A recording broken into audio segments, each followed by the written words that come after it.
Welcome. It's Saturday afternoon in Brisbane, Queensland. My name is DarthNaida. Let me just mute that.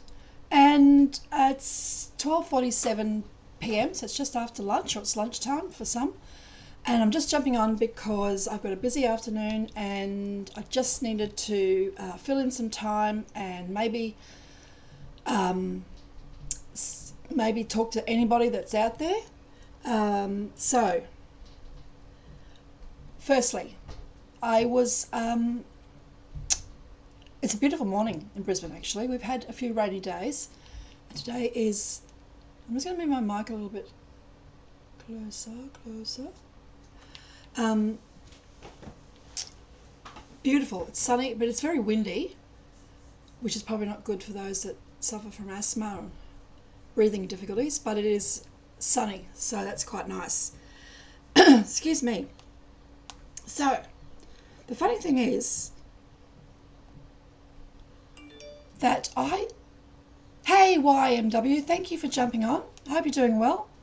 I was going to do a tarot card reading, and disclaimer, I do it for entertainment. It's not that I think that I can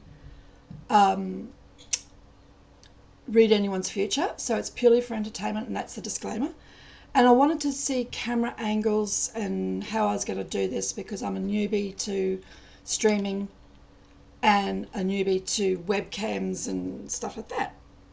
So hang on, I'm just moving. Oh God, I've got all this stuff in front of me and I'm just going to move it because I can.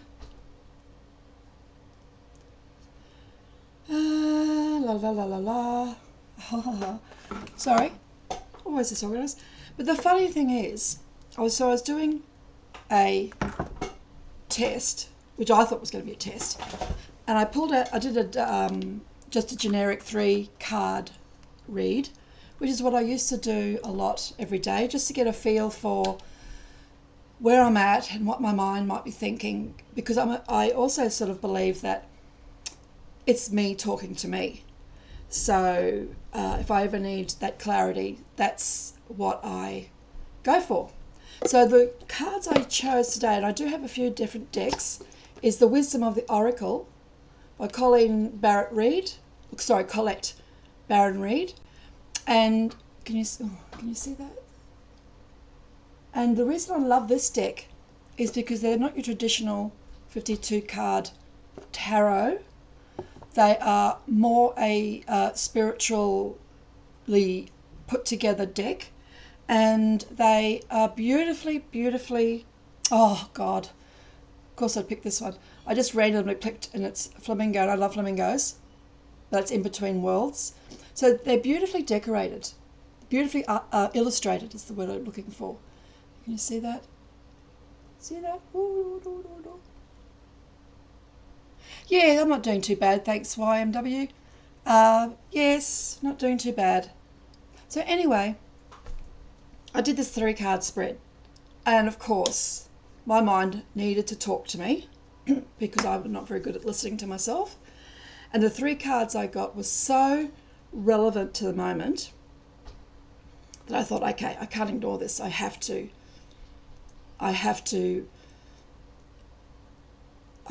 let them sit here for a while and process this. So with a 3-card spread, it's really easy. The first card you lay out is the past, the middle card is the present, and the third card is your future.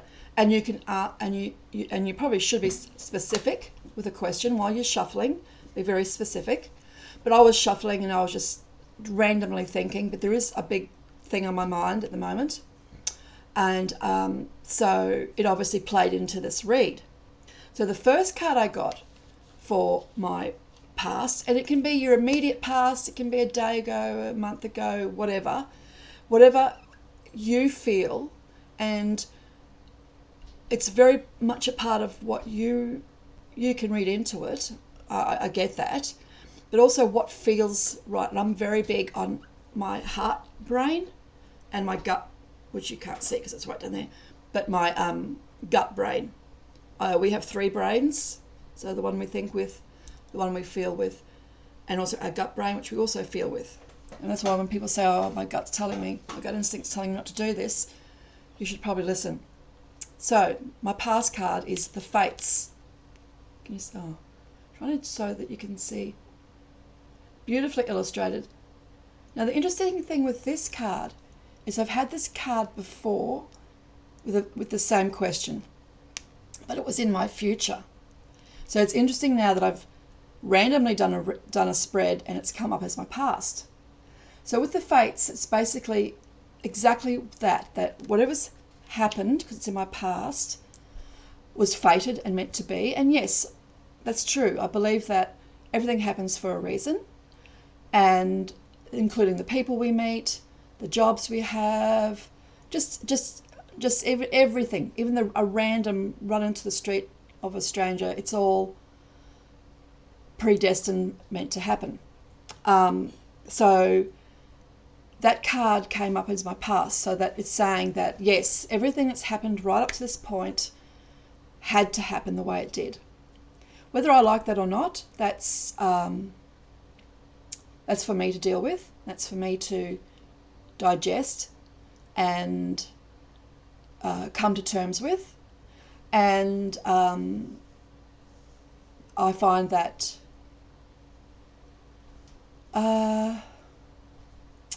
what's the word? I find that interesting, obviously. Interesting is a very generic word. Not fatalistic. I am going to be positive here, but it makes sense of everything that's happened, because as a result, I am in a space where I am once again becoming a little bit introverted and looking at where I sit within this world and what part I play and what people I choose to have around me and all that sort of stuff. So that was really interesting.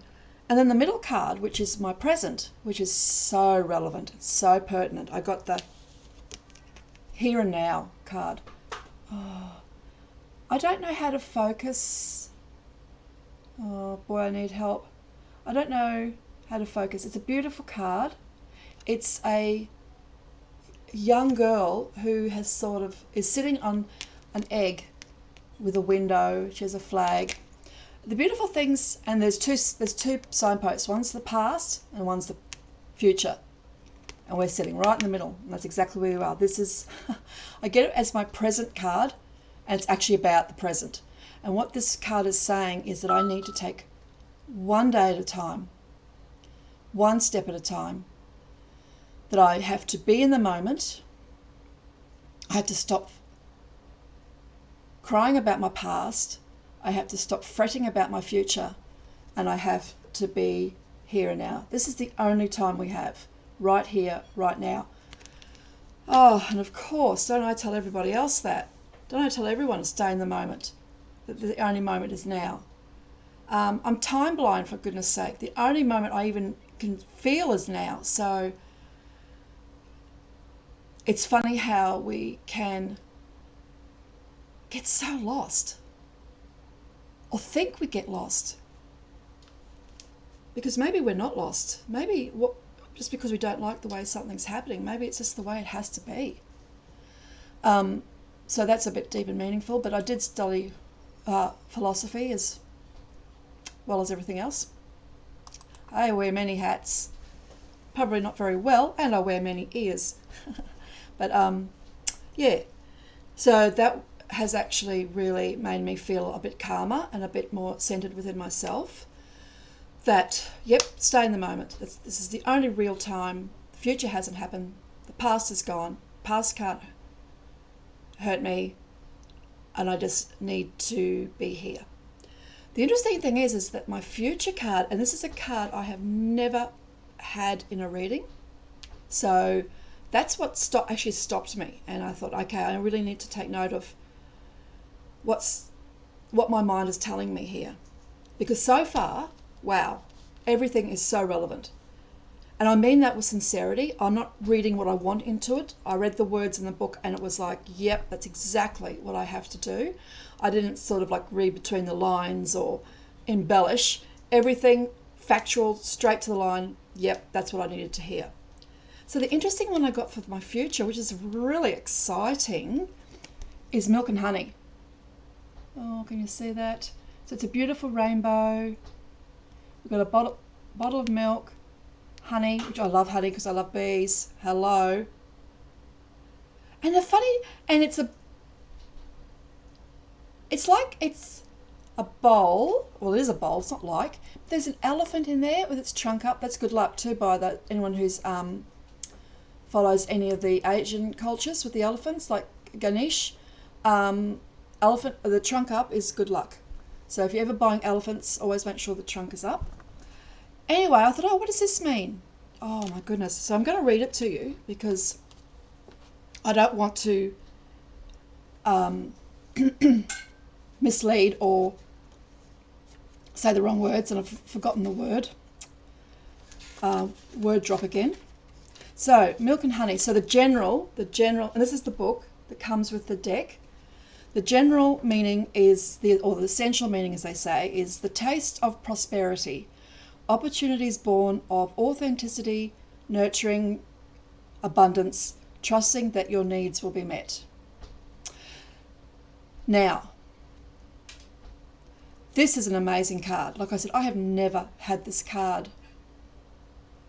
when I do this deck. There's words in there, it's about trust too. So my future's looking really good. But the one word that stuck out to me is this trust. And there's an issue at the moment where someone I dearly care for has stepped up and told me that they're always going to be there and that I can trust them. Now, my past mind will say, Naida, that has never happened. Everyone you thought you could trust has let you down. Every single person. Without fail. Except for maybe my children. I should put that in. My children are my children. They could never let me down. They do what they need to do. But all my relationships and my special friendships have ended or not even ended. Been disappointment was a common theme.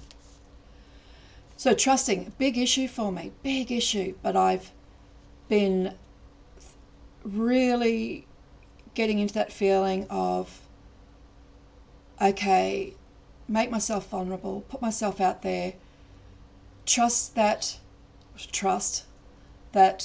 this person does have my back and that this person is the one that will at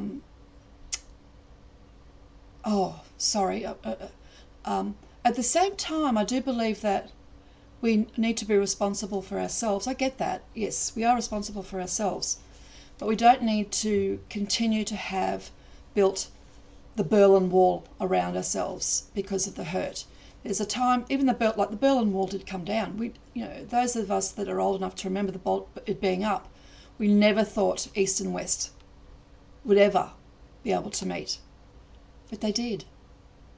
So I am feeling frightened, to be totally honest, about being vulnerable, and hopeful and excited at the same time that this is the time for me to experience this. So that's that word trust, even though it says abundance and authenticity. Wow, that is such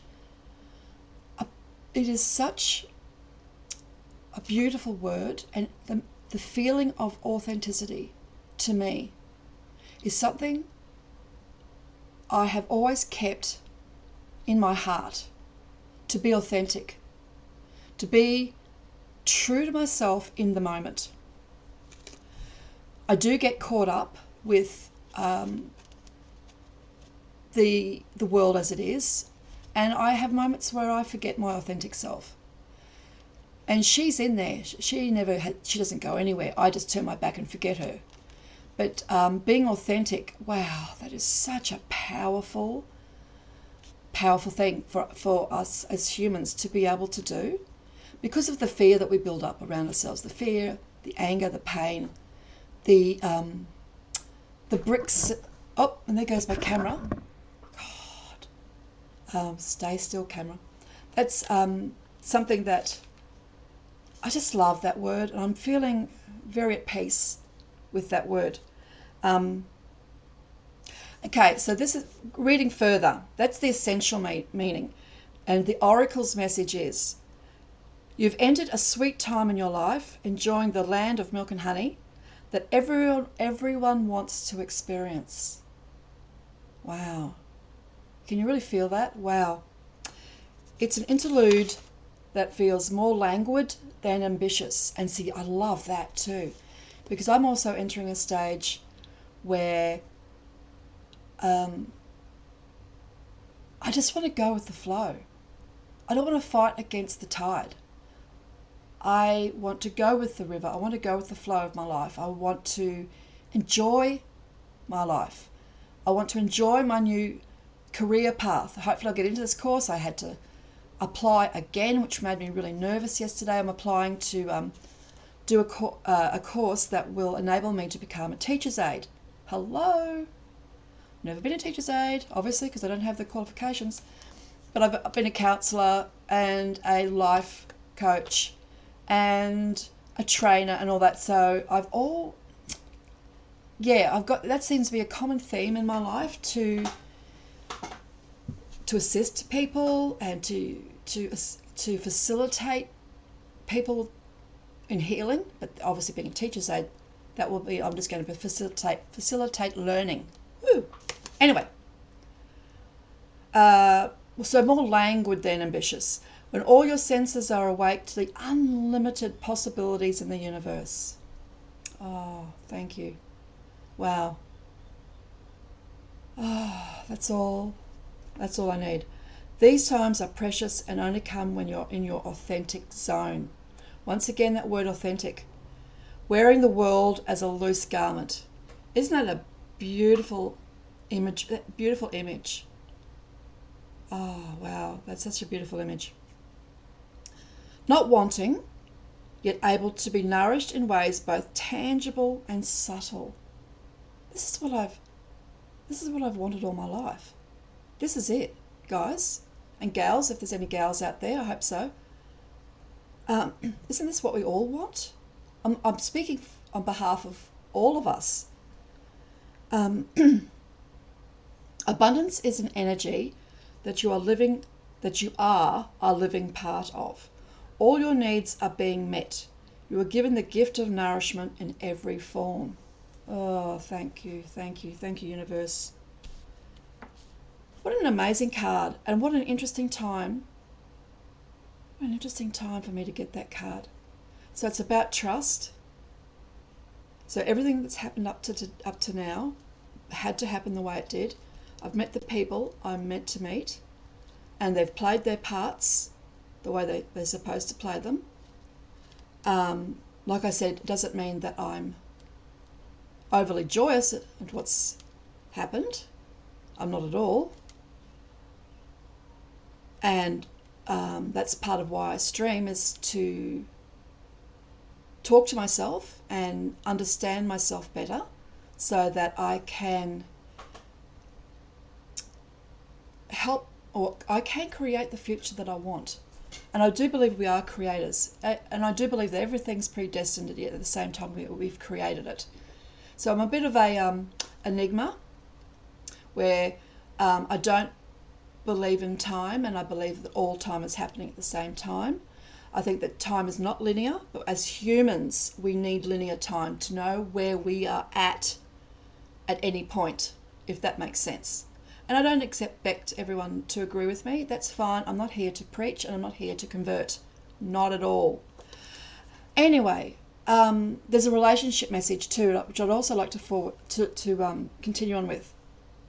So when you do this deck, it's lovely because, just say I asked the question about relationships, that's the part that I would read. However, as I was doing a general spread, and I did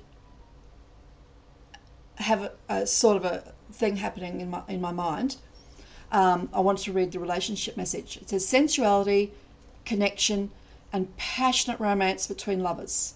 Sweet moments of understanding and love among friends and family are all here for you to savour now. Isn't that just beautiful? Your heart's calling will be answered.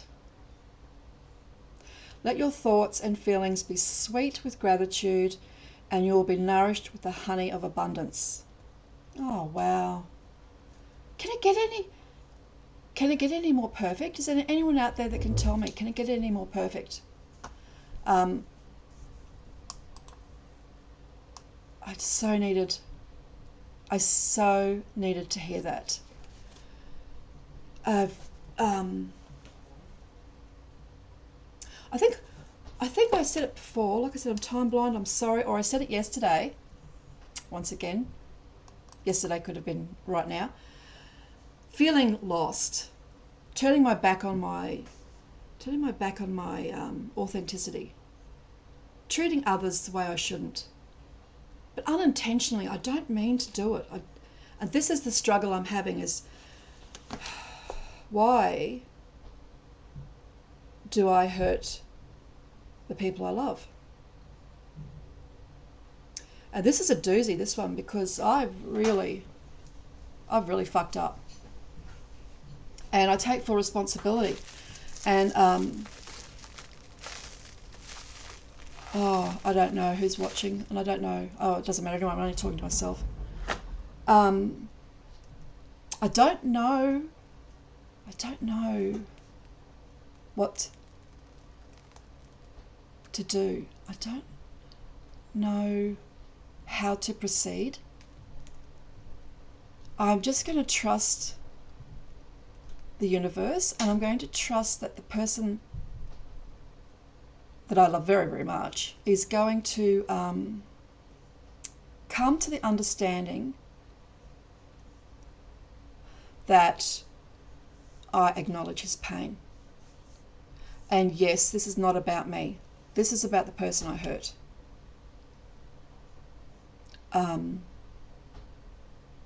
That's why, too, I think this card spread is giving me some hope. Oh, and staying vulnerable is so hard for me because I'm really scared. I'm really, really scared. Because the world, my past has been so colourful, and it hasn't been pleasant. And I have to let that go and trust that my future is going to be, well, the land of milk and honey. How cool is that? How cool is that? Oh God, I hope so. But also, I feel that I can only control so much, that I need to step back and just let whatever needs to happen. As long as the people... Hello Naomi, my friend. I did this stream late because, oh look, it's 111. Oh, I always do that. I actually always do that. Either 1111 or 111. I thought you might have been doing your stream, so I was waiting to see if you were going to do your stream. I didn't want to do mine the same time as yours, even though no one watches me. I just wanted to not do that. So, where was I going? I've lost my train of thought. I did a card spread this morning, Naomi, for entertainment only, and the cards that came up were like I was practicing, and I was trying to get the angle of the camera and all that, and I just did a 3-card spread, but the cards that came up were like, oh wow, okay, I really need to hear that. So, anyway, that's what I did. I did my card reading, and I'm very, very happy with it. I'm going to leave the cards out so I can continue to look at them and focus on them and stay in the moment, and see what... Oh, I'm moving the camera. Sorry about that. See what happens. And I did remember my cup of tea today. No, I didn't leave it in the laundry. And I think I forgot to stir it. But that's okay. Oh, that's... Yeah, I suppose it would be hard finding all the games and what we're talking about for anybody who's listening. Oh, yeah, thank you, YMW. Believe in the process. Yes, thank you. Naomi, her Twitch channel is Ladies United, and she streams watch-alongs with soccer, or football as it's called in the rest of the world. And she did her stream this morning, England and... I was going to say Alabama. No, it wasn't Alabama. Oh, God, can you think? It starts with A. Albania. No, Albania. Oh, goodness me. Word drop. Word forget. And someone had brought up this interesting game that they wanted Naomi to call, but obviously she couldn't find it. So in Australia we have certain channels that... Oh, sorry, it's got really hot. Certain channels that stream the football for us. Albania, thank you. Naomi. Oh, Alabama. Where did I get that from? So anyway, but what I wanted to talk about today, and I am on limited time once again because I have to take my son to his baseball this afternoon, but I thought I'd have a bit of a chat about my cancer story, because I can. I have no feeling about it. I have no, when I say no feeling, don't get me wrong, I have no anger or sadness or anything about it anymore. But I do remember that it was a challenging time and it was a struggle.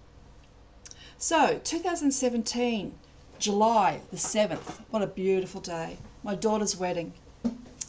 One of the happiest days of my life.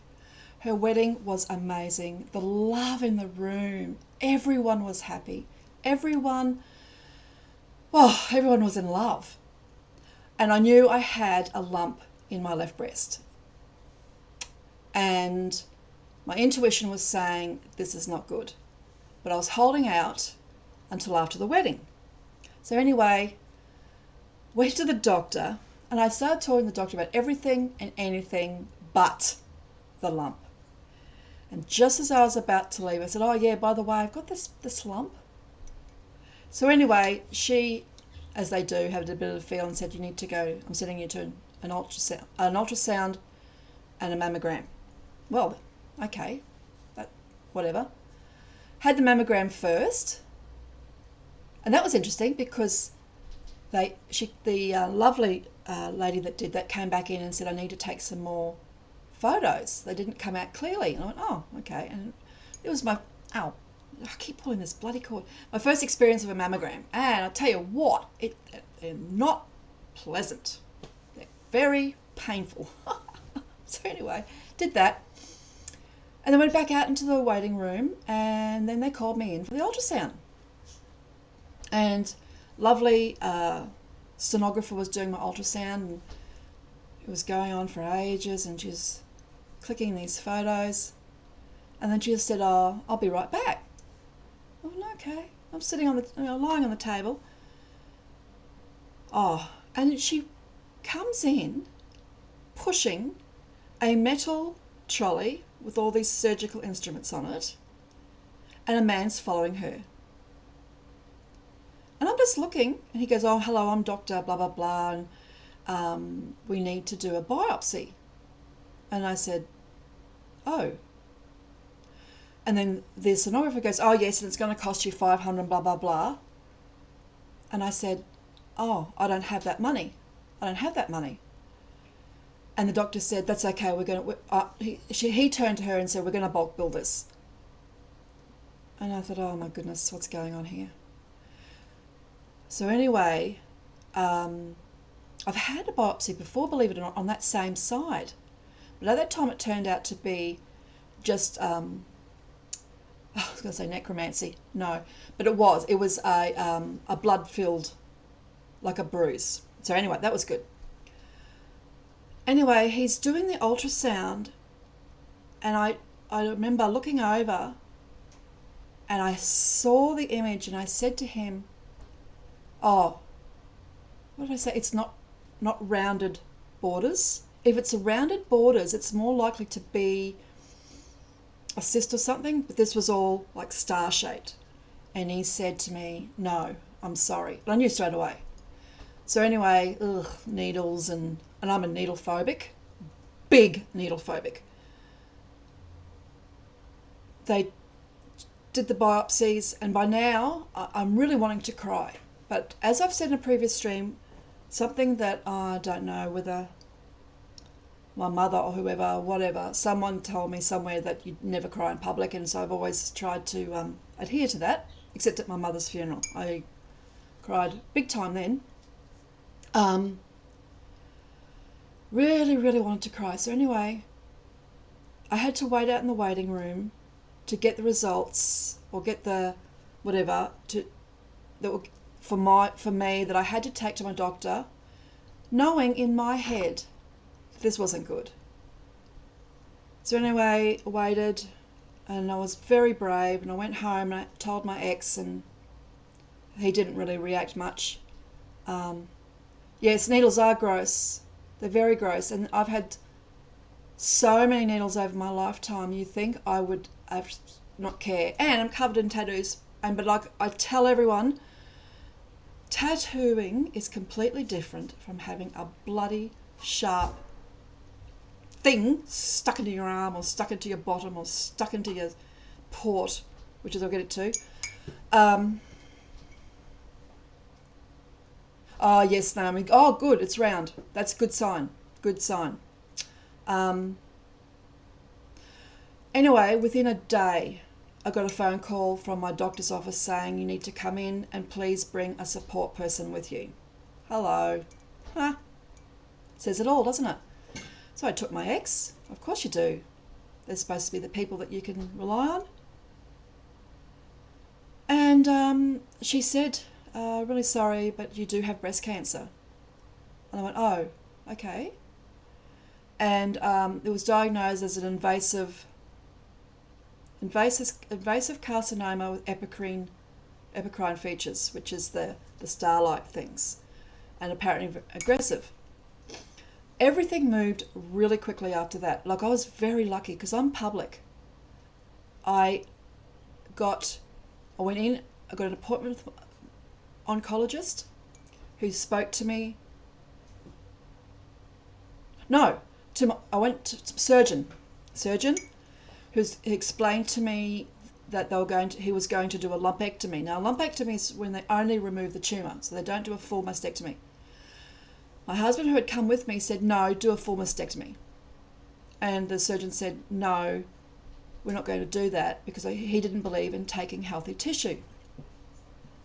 And where the cancer was, it means that I have no cleavage on that side. So it's taken, and I was told, and I was okay with that at the time, you know, I'm married and everything, so it was all good. They do the surgery, I go back for the results, and then they say, once again I hear that, I'm very sorry, but you have triple negative breast cancer. Now what this means is that it's not hormone receptive.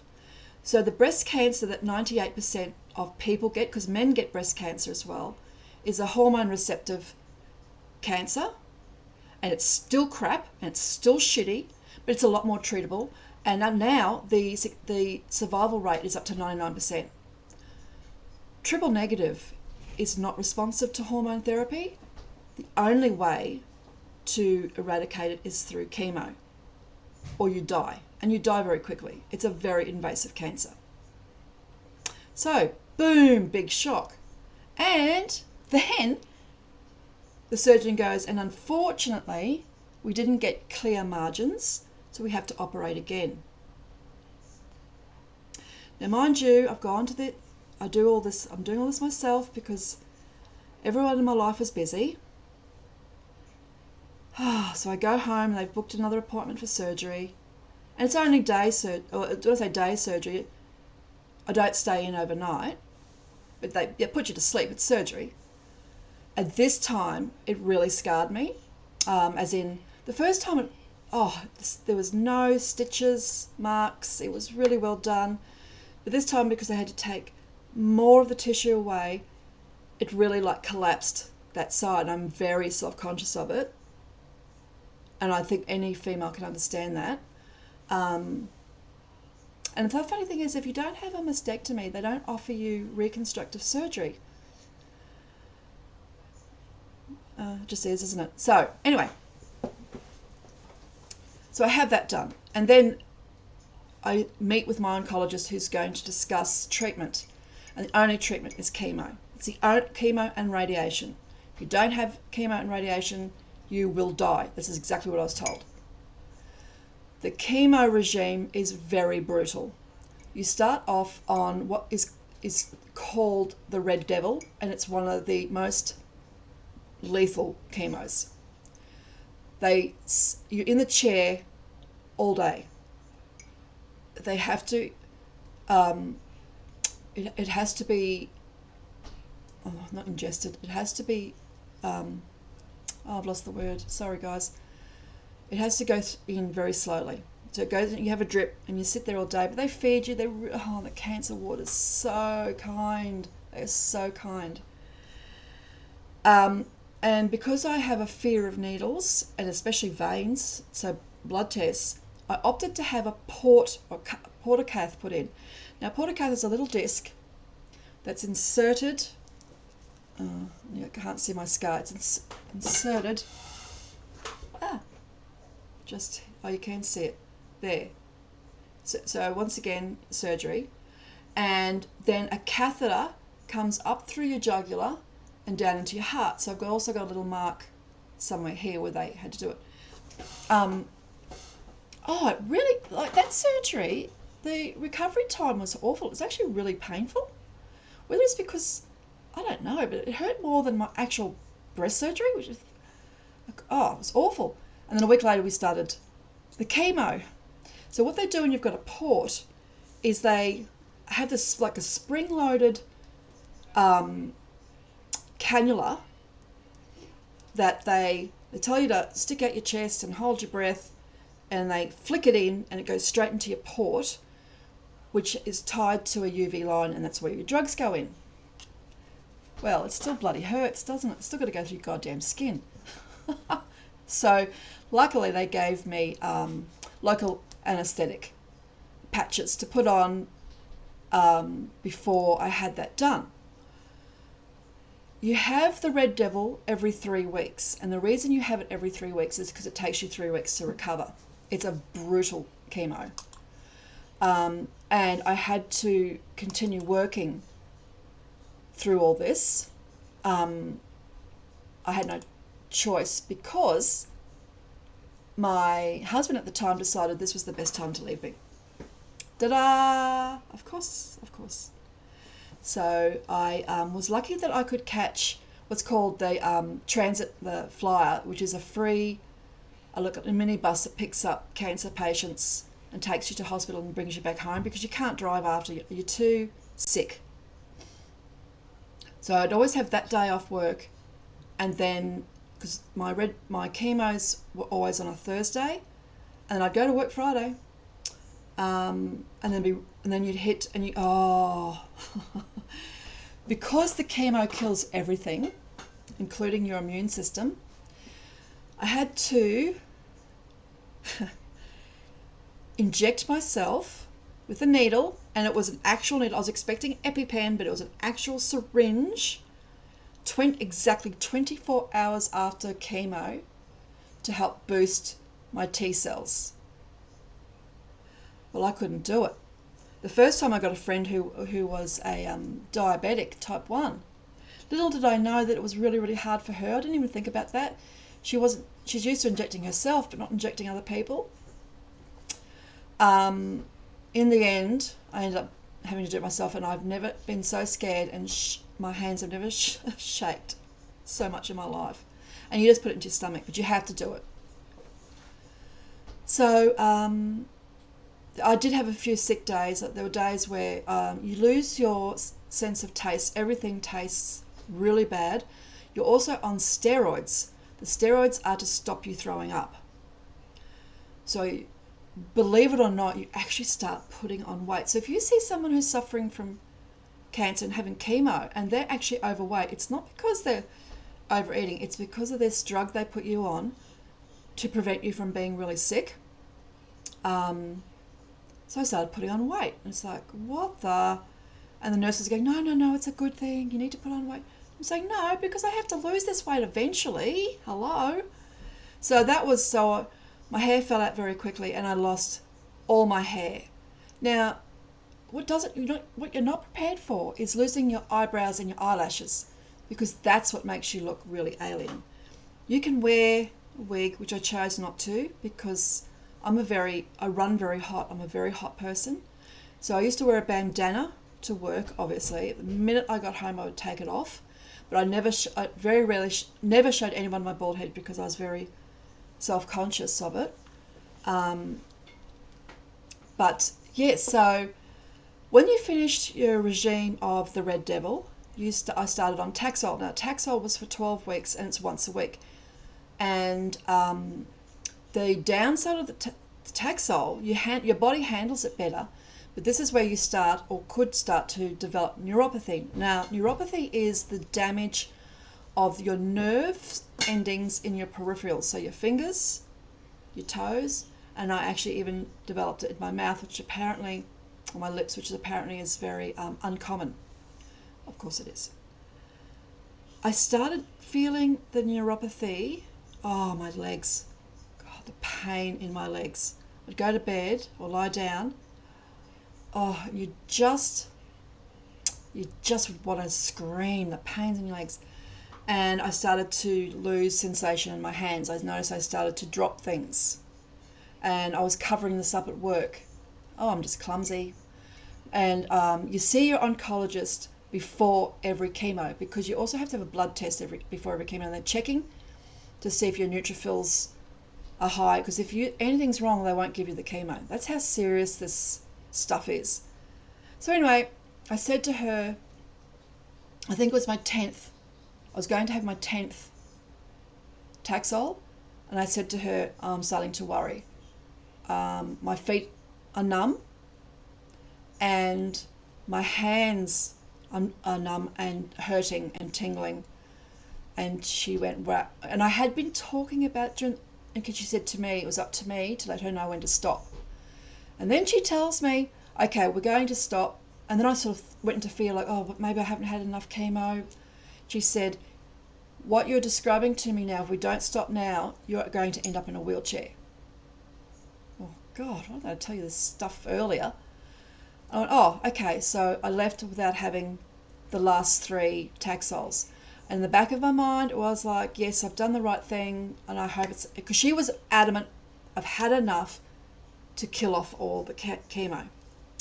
So they give you a couple of weeks to recover, and then you start radiation. And you've had appointments of radiation because they map you, and they actually tattoo you, which I didn't want. 3 little dots, 1 in the middle and 2 on the side. And that's so that they can map the radiation. And you do these...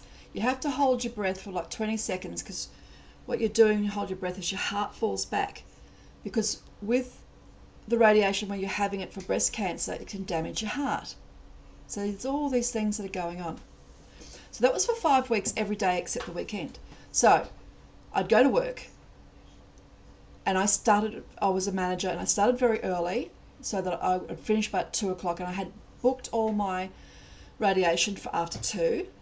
And then I'd go up to the MARTA, have my radiation, come home, and I'd be so tired that I'd either just have a $2 frozen meal, or I'd have nothing, I'd just go to bed. Because at the time too, I had no one at home. My son had chosen to go with his father, and I only had him on the weekends. So during the week, I was literally by myself, and that's why I have animals too. And I just did it. I didn't think, because to think was to acknowledge that my situation was awful. It was damn shitty. I had a hard time at work because I was the only female manager. In fact, I was except for one female in my team, we were the only females on my side of the building. And I worked with all the printers and stuff, and they were very manly men, and this is the boys' club and no room for females. So I battled that for years as well. And I started to develop cognitive impairment. Now, they tell you that this will happen, but what they tell you is that it'll eventually, after you finish chemo, 6 years, 3 years, it'll disappear. It hasn't for me. I still have it. I kept thinking, maybe it's not, maybe I'm developing dementia, but it's not.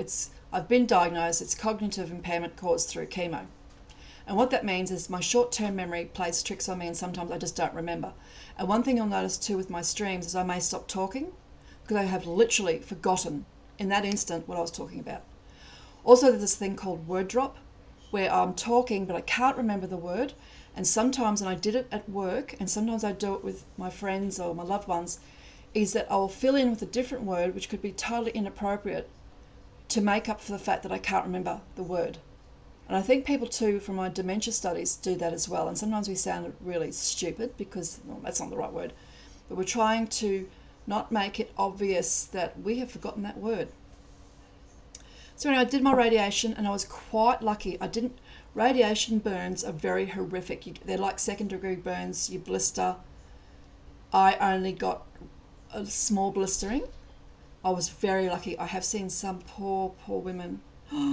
Oh, gee whizzy. Not good. And then that's basically it. But because you're triple negative, you see your oncologist on a regular basis for 5 years. Now, the reason it's 5 years is because it goes in the three. So 1 in 3 will pass away within the first year. Out of the 2 left, the second will have a recurrence within 5 years. Once you hit the 5-year mark, your chances of survival go up. So you're like they consider you to have the survival rate of the other types of breast cancer. Now, I will be 5 years next year in July. Woohoo! So I'm getting there, and I'm also believe that I'm going to be fine.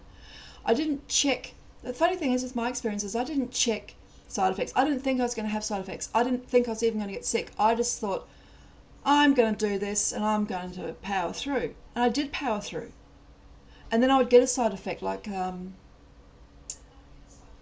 what's weird? Ulcers in your mouth. Yeah, you're supposed to rinse it. Do we have to go? It's almost 1:40.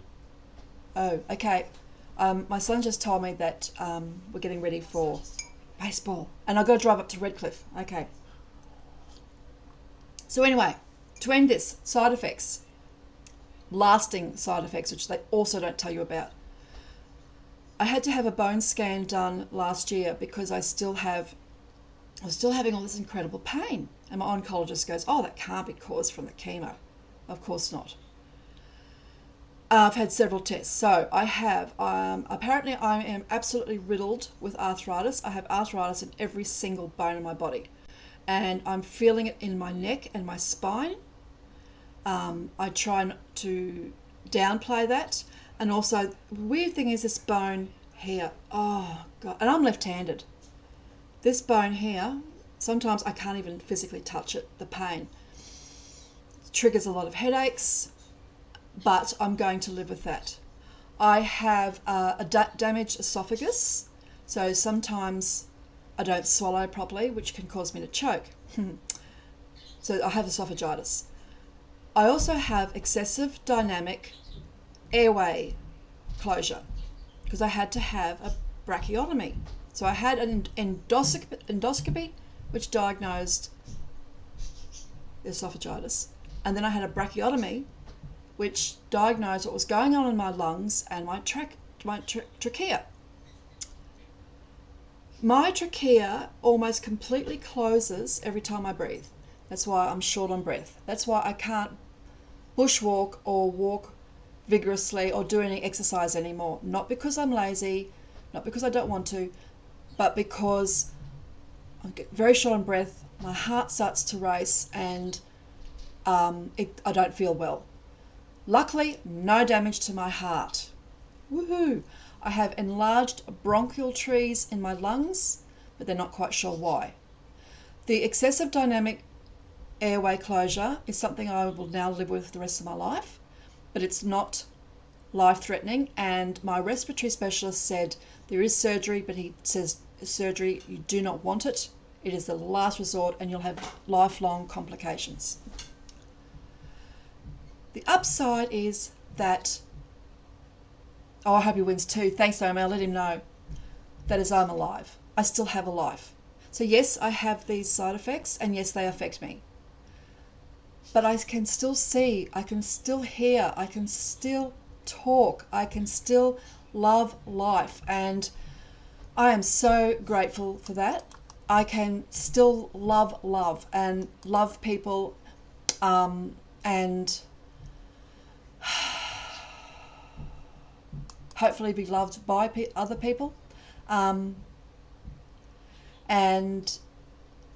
like I said, I did it all by myself. I had no help at all. And I'm very proud of myself for doing that. And I know I'm not the only one. I did have some counselling while I was in there, and they said, oh my God, you need to continue counselling. Holy shit, you've had a bad run. Because my mother had died. All this stuff happened. And I just said to them, really? Like, I couldn't even believe they were saying I was having a bad run. I had just completely went into survivor mode, and I just looked forward and I never looked back. Now, I have had moments where I have thought about it, and I have cried in private, obviously, because it was awful. There's no denying that. It was awful, and I don't want to go through it again. I don't want anyone to go through this. And if anyone is going through it, you can reach out to me, because I'll completely support you in any way that I can. Even if it's just chatting here, I can do that for you. So anyway, that was my journey with cancer. And like I said, I don't feel sadness about it. I don't feel anger about it. I don't feel anything. But it's part of my story. It's part of what I've experienced. And it is, it just is. I never thought I'd get cancer. No one probably does. But we do. So on that note, lovely, lovely people. I'm not sure who's watching. Thank you, Naomi, for jumping on. I really appreciate your support. Thank you. I really do. Sorry, look at the camera. And thank you, YMW. Yeah, thank you. I am proud. Oh, doors are slamming. I have to go. So I hope everyone has a wonderful night, a wonderful afternoon, a wonderful morning. It is Brisbane, Queensland, Australia. It is 1:41. I am about to drive to take my son to his baseball. So, good morning, good afternoon, good evening, and good night. Peace, everybody. Love you all.